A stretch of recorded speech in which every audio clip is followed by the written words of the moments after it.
ಈ ವಿಡಿಯೋ ಮೊದಲೇ ಗೊತ್ತಿದ್ದರೆ ತುಂಬ ಚೆನ್ನಾಗಿರ್ತಿತ್ತು ಅಂತ ಹೇಳ್ತಾರೆ ನಮ್ಮ ಗೃಹಿಣಿಯರು. ಕಡ್ಡಿ ಪೊರ್ಕೆಗೆ ಬಾಟಲ್ ಹಾಕಿ ನೋಡಿ ಎಷ್ಟು ಕೆಲಸ ಈಸಿ ಆಗುತ್ತೆ ಅಂದರೆ ತುಂಬ ಸುಲಭ. ಈಗ ಮನೆಯಲ್ಲಿ ಹೆಚ್ಚಾಗಿ ಕಸದ ಪೊರ್ಕೆಗಳನ್ನು ಯಾರೆಲ್ಲ ಯೂಸ್ ಮಾಡ್ತಾರೋ ಕಡ್ಡಿ ಪೊರ್ಕೆಗಳನ್ನು ಎಲ್ಲರಿಗೂ ಗೊತ್ತಿರುತ್ತೆ. ಹಿಂದಿನ ಭಾಗ ಏನಿದೆ ನಾವು ಅದಕ್ಕೇನಾದರೂ ಹಗ್ಗ ಹಾಕಿರ್ಬೋದು ಅಥವಾ ರಬ್ಬರ್ ಹಾಕಿರ್ಬೋದು ಅಥವಾ ತಂತಿಯಿಂದ ಏನಾದರೂ ಕಟ್ಟಿರ್ಬೋದು. ಏನೇ ಕಟ್ಟಿದರೂ ಏನಾಗ್ಬಿಡುತ್ತೆ, ಒಂದೊಂದೇ ಆಗಿ ಅದರಲ್ಲಿರುವ ಎಲ್ಲ ಕಡ್ಡಿಗಳು ಕೆಳಗಡೆನೇ ಹೋಗುತ್ತೆ ಕಸದ ಜೊತೆಗೆ. ಹಾಗಿದ್ದರೆ ಇವತ್ತು ತೋರಿಸುವ ಒಂದು ಸಿಂಪಲ್ ಟಿಪ್ನ ನೀವು ಫಾಲೋ ಮಾಡೋದ್ರಿಂದ ಕಡ್ಡಿ ಪೊರ್ಕೆ ಯಾವತ್ತೂ ಹಾಳಾಗೋದಿಲ್ಲ.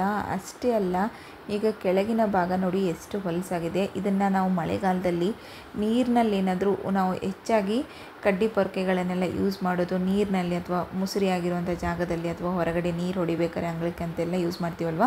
ಸೊ ನೀರಾಗಿದ್ದಾಗ ಏನಾಗುತ್ತೆ, ಈ ರೀತಿ ವೇಸ್ಟ್ ಆಗುತ್ತೆ. ಹಾಗಾಗಿ ಈ ಸಿಂಪಲ್ ಟಿಪ್ನ ಫಾಲೋ ಮಾಡೋದ್ರಿಂದ ಸುಲಭವಾಗಿ ಮಳೆ ಬಂದರೂ ಕೆಡೋದಿಲ್ಲ. ಅಷ್ಟೇ ಅಲ್ಲ, ನೀರಿದ್ದರೂ ಕೂಡ ಅದರಲ್ಲಿ ನೀರನ್ನು ಜಾಡಿಸೋದಕ್ಕೋಸ್ಕರ ಕೂಡ ಸಿಂಪಲ್ ಆಗಿರೋ ಟಿಪ್ನ ತೋರಿಸ್ಕೊಡ್ತಾ ಇದ್ದೀನಿ. ಬಾಟಲ್ ಇದ್ದರೆ ಸಾಕು, ಒಂದು 10 ರೂಪಾಯಿ ಬಾಟಲ್ ಸಾಕು ನೋಡಿ ಸ್ನೇಹಿತರೆ. ಹೆಚ್ಚು ಸಮಯ ತಗೊಳೋದಿಲ್ಲ, ಸುಲಭವಾಗಿ ಮಾಡ್ಕೋಬೋದು, ಈಸಿ ಕೆಲಸ. ಹಾಗಿದ್ದರೆ ಇದನ್ನು ಯಾವ ರೀತಿ ಮಾಡೋದಂತ ತೋರಿಸ್ಕೊಡ್ತಾ ಇದ್ದೀನಿ. ಫಸ್ಟ್ ಇದನ್ನು ನಾನು ಇಲ್ಲಿ ಒಂದು ಅರ್ಧ ಭಾಗನ ಕಟ್ ಮಾಡ್ಕೊತಾ ಇದ್ದೀನಿ. ಇದರಲ್ಲಿ ಅರ್ಧ ಭಾಗ ಏನು ಕಟ್ ಮಾಡ್ಕೊತಾ ಇದ್ದೀನಪ್ಪ ಅಂತಂದರೆ ಮೇಲ್ಗಡೆಯ ಭಾಗ, ಮುಚ್ಚಳ ಇರುವಂತಹ ಭಾಗನ ಕಟ್ ಮಾಡ್ಕೋಬೇಕು. ನೋಡಿ, ಈ ರೀತಿ ಒಂದು ಕಟರ್ನ ಸಹಾಯದಿಂದಾದರೂ ಕಟ್ ಮಾಡ್ಕೊಳ್ಳಿ ಅಥವಾ ಚಾಕುವಿನ ಸಹಾಯದಿಂದಾದರೂ ಕಟ್ ಮಾಡ್ಕೋಬೋದು. ಕಡ್ಡಿ ಪೊರ್ಕೆನ ನಾವು ದಿನನಿತ್ಯ ಯೂಸ್ ಮಾಡ್ತಾ ಇರ್ತೀವಿ. ಗೃಹಿಣಿಯರಿಗೆ, ಶ್ರೀಮತಿಯವರಿಗೆ ಎಲ್ಲರಿಗೂ ಗೊತ್ತು, ಇದು ತುಂಬ ಕಷ್ಟದ ಕೆಲಸ. ಅಷ್ಟೇ ಅಲ್ಲ, ಮತ್ತು ಕಡ್ಡಿ ಪೊರ್ಕೆನ ನೀವು ತುಂಬ ಹೊತ್ತು, ತುಂಬ ದಿನಗಳ ಕಾಲ, ತುಂಬ ವರ್ಷಗಳ ಕಾಲ ನೀವು ಇಟ್ಕೋಬೋದು ಈಸಿಯಾಗಿ ಈ ಮೆಥಡಿಂದ. ಬಾಟಲ್ನ ಹಿಂದೆ ಹಾಕಿದ ತಕ್ಷಣವೇ ಕೆಲಸ ಮುಗಿಯೋದಿಲ್ಲ. ಇದಕ್ಕೆ ಏನೇನು ಬೇಕಪ್ಪ ಅಂತಂದರೆ ಒಂದು ಪ್ಲ್ಯಾಸ್ಟಿಕ್ಕಿನ ಪೈಪ್ ಬೇಕಾಗುತ್ತೆ. ಯಾಕಂತಂದರೆ ಈ ಪ್ಲ್ಯಾಸ್ಟಿಕ್ಕಿನ ಪೈಪ್ನ ಇದರಲ್ಲಿ ಹಾಕಿ ನಾವು ಮಾಡೋದ್ರಿಂದ ಏನಾಗುತ್ತೆ, ಒಳಗಡೆ ಹಾಕೋದ್ರಿಂದ ಹೊರಗಡೆ ಭಾಗದಲ್ಲಿ ಎಲ್ಲೂ ಕೂಡ ಜಾಸ್ತಿ ವೇಸ್ಟ್ ಆಗೋದಿಲ್ಲ. ಅಂದರೆ ಕಡ್ಡಿ ಪೊರ್ಕೆಗಳು ಒಂದೊಂದೇ ಕಡ್ಡಿಗಳೇನಿದಾವಲ್ವ ಅವೆಲ್ಲೂ ಬಿಸಾಕೋದಿಲ್ಲ, ಚೆಲ್ಲೋದಿಲ್ಲ. ಹಾಗಾಗಿ ಇದನ್ನು ಒಳಗಡೆ ಹಾಕಬೇಕಾಗತ್ತೆ. ಹಾಕಿಬಿಟ್ಟು ನೋಡಿ, ಎಂಡಿಂಗಿಗೋಸ್ಕರ ತರೋಕ್ಕೋಸ್ಕರ ನಾನು ಇದನ್ನು ಕೆಳಗಡೆ ಕುಟ್ಕೊತಾ ಇದ್ದೀನಿ. ಈ ರೀತಿ ಕೆಳಗಡೆ ಭಾಗದಲ್ಲಿ ಬರಬೇಕು. ಬಂದ ಮೇಲೆ ನಾವು ಇದನ್ನೇನಿದೆ ಬಾಟಲ್ನಲ್ಲಿ ಹಾಕ್ಕೋಬೇಕಾಗತ್ತೆ. ನೋಡಿ ಸ್ನೇಹಿತರೆ, ಇಷ್ಟೇ ಕೆಲಸ ಈಸಿಯಾಗಿ ಮಾಡ್ಕೋಬೋದು. ಜಾಸ್ತಿ ಸಮಯ ತಗೊಳೋದೇ ಇಲ್ಲ. ಇದಕ್ಕೆ ಒಂದು 5 ನಿಮಿಷ ಇದಕ್ಕೋಸ್ಕರ ಅಂತ ನೀವು ಟೈಮ್ ಕೊಟ್ಕೊಂಡ್ಬಿಟ್ರೆ ಸಾಕು.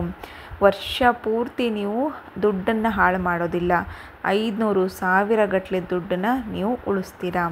ಫಸ್ಟು ನಾನಿಲ್ಲಿ ಗ್ಯಾಸ್ನ ಹಚ್ಕೊಂಡಿದ್ದೀನಿ. ಗ್ಯಾಸ್ನ ಹಚ್ಕೊಂಡ್ಮೇಲೆ ನೋಡಿ, ಈ ರೀತಿ ಒಂದು ಫ್ಲೇಮ್ ಏನಿದೆ ಸ್ವಲ್ಪ ನೋಡಿಕೊಂಡು ಲೋ ಫ್ಲೇಮ್ ಇಟ್ಕೊಳ್ಳಿ. ಯಾಕಂದರೆ ಫಸ್ಟ್ ಟೈಮ್ ಟ್ರೈ ಮಾಡ್ತಾಯಿದ್ರೆ ನೀವೆಲ್ಲರೂ ಫ್ಲೇಮ್ನ ಹೈ ಇಟ್ಕೊಳಕ್ಕೆ ಹೋಗ್ಬೇಡಿ. ಪ್ಲ್ಯಾಸ್ಟಿಕ್ ಏನಿದೆ ಜಲ್ದಿ ಸುಡುತ್ತೆ. ಹಾಗಾಗಿ ಫ್ಲೇಮ್ನ ಕಮ್ಮಿ ಇಟ್ಕೊಂಡ್ಬಿಟ್ಟು ಒಂದು ಬಟ್ಟೆಯ ಸಹಾಯದಿಂದ ಇದರ ಮೇಲ್ಗಡೆ ನೀವು ಕಾವು ಕೊಡಬೇಕಾಗುತ್ತೆ ಅಷ್ಟೇ. ಜಾಸ್ತಿ ಏನು ಸುಟ್ಕೋಬೇಕಾಗಿಲ್ಲ. ಜಸ್ಟ್ ಇದಕ್ಕೆ ಬಿಸಿ ತಾಟೋ ಥರ ಕಾವು ಕೊಟ್ಕೊತ ಹೋಗಬೇಕು. ಈ ರೀತಿ ಕೊಟ್ಟ ತಕ್ಷಣವೇ ನೀವು ಏನಾಗುತ್ತೆ ಅಂತಂದರೆ ಈ ಕಡ್ಡಿಗೆ ಅದು ಅಟ್ಯಾಚ್ ಆಗೋವರೆಗೂ ಅದನ್ನು ಕಾವು ಕೊಟ್ಕೊತ ಒಂದು ಬಟ್ಟೆಯ ಸಹಾಯದಿಂದ ಅದನ್ನು ನೀವು ಪ್ರೆಸ್ ಮಾಡಿದರೆ ಈಸಿಯಾಗಿ ಹೆಲ್ಪ್ ಆಗುತ್ತೆ. ನೋಡಿ, ಈಗ ಜಸ್ಟ್ ನೋಡಿ, ನಾನು ಫ್ಲೇಮ್ನ ಮತ್ತೆ ಕಮ್ಮಿ ಮಾಡ್ಕೊಂಡಿದ್ದೀನಿ. ಯಾಕಂತಂದರೆ ಇದು ಏನಿದೆ ನಾನು ಬಿಸಿ ಮಾಡಿದ್ದೀನಿ.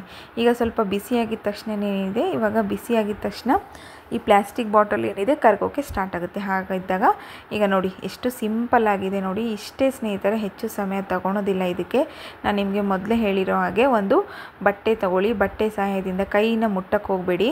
ಯಾಕಂತಂದರೆ ಅದು ಹೀಟ್ ಇರುತ್ತೆ ಮತ್ತು ಕೈ ಸುಟ್ಬಿಡುತ್ತೆ. ಹಾಗಾಗಿ ಒಂದು ಬಟ್ಟೆನ ತೊಗೊಂಡ್ಬಿಟ್ಟು ನೀವು ಕಂಪ್ಲೀಟಾಗಿ ಅದನ್ನು ಟೈಟ್ ಮಾಡ್ಕೊಳೋವರೆಗೂ ಗ್ಯಾಸ್ ಮೇಲೆ ಸ್ವಲ್ಪ ಮೇಲೆ ಕೆಳಗೆ ತಿರುಗಿಸ್ತಾ ಇರಿ.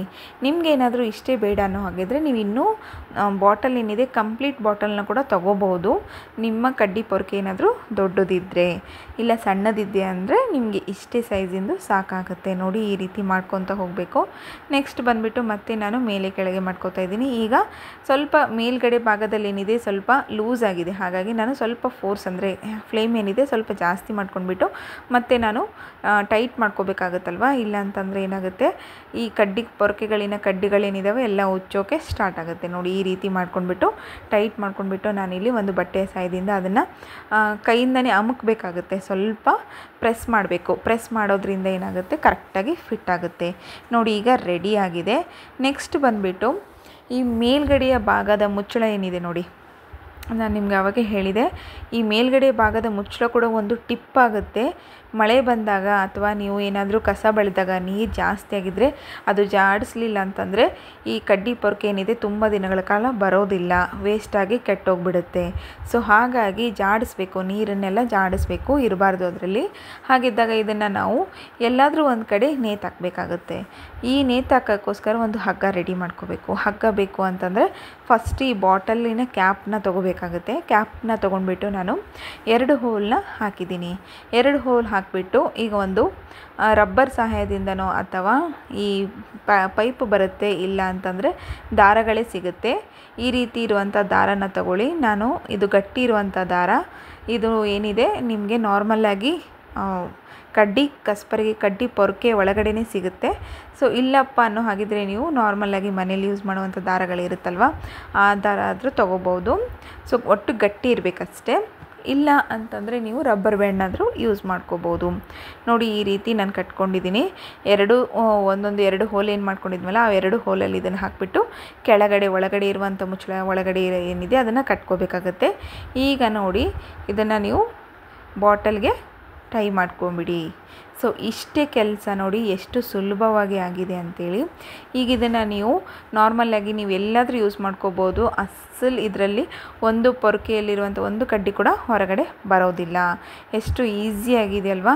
ನೀವು ಬಾತ್ರೂಮ್ ಆದರೂ ತೊಳ್ಕೊಬೋದು, ಅಥವಾ ಹೊರಗಡೆ ಮನೆ ಅಂಗಳ ಆದರೂ ಯೂಸ್ ಮಾಡ್ಕೋಬೋದು, ಅಥವಾ ನೀವು ಪಾತ್ರೆಯಲ್ಲಿ ತೊಳೆಯುವಂಥ ಜಾಗದಲ್ಲಾದರೂ ಮಾಡ್ಕೋಬೋದು. ಹಾಗೆ ಇದನ್ನು ಹ್ಯಾಂಗ್ ಮಾಡೋದು ಕೂಡ ಎಷ್ಟು ಈಸಿ ಇದೆ ನೋಡಿ. ಸುಲಭವಾಗಿ ಇದನ್ನು ಹ್ಯಾಂಗ್ ಮಾಡ್ಕೋಬೋದು. ನೋಡಿ ಇಷ್ಟೇ. ನೋಡಿ ಎಲ್ಲಿ ಮಳೆ ಇರುತ್ತೋ ಅಲ್ಲಿ ನೀವು ಇದನ್ನು ಈ ರೀತಿ ಮಾಡೋದ್ರಿಂದ ನೀರುಗಳೇನಿದೆ ಜಾಡಿಸಿ ಕೆಳಗಡೆ ಬಿದ್ದುಬಿಡುತ್ತೆ, ಅದರಲ್ಲಿ ನೀರುಗಳು ಉಳಿಯೋದೇ ಇಲ್ಲ. ಈ ಟಿಪ್ ನಿಮಗೆ ಇಷ್ಟ ಆದರೆ ನನ್ನ ಚಾನಲ್ನ ಸಬ್ಸ್ಕ್ರೈಬ್ ಆಗೋದನ್ನು ಮಾತ್ರ ಮರಿಬೇಡಿ. ಹಾಗೆ ಪಕ್ಕದಲ್ಲಿರುವ ಬೆಲ್ ಐಕಾನ್ನ ಕ್ಲಿಕ್ ಮಾಡಿ. ನೆಕ್ಸ್ಟ್ ಟಿಪ್ ನೋಡ್ಕೊಂಡು ಬರೋಣ. ನೆಕ್ಸ್ಟ್ ಟಿಪ್ ಬಂದುಬಿಟ್ಟು ಒಂದು ಸಿಂಪಲ್ ಟಿಪ್. ಏನಪ್ಪ ಅಂತಂದರೆ ಮಕ್ಕಳಿರೋಂಥ ಮನೆಯಲ್ಲಿ ಈ ರೀತಿ ಹೆಚ್ಚಾಗಿ ನಮಗೆ ಪ್ಯಾಚಸ್ ಎಲ್ಲ ಯೂಸ್ ಆಗ್ತಾ ಇರುತ್ತೆ.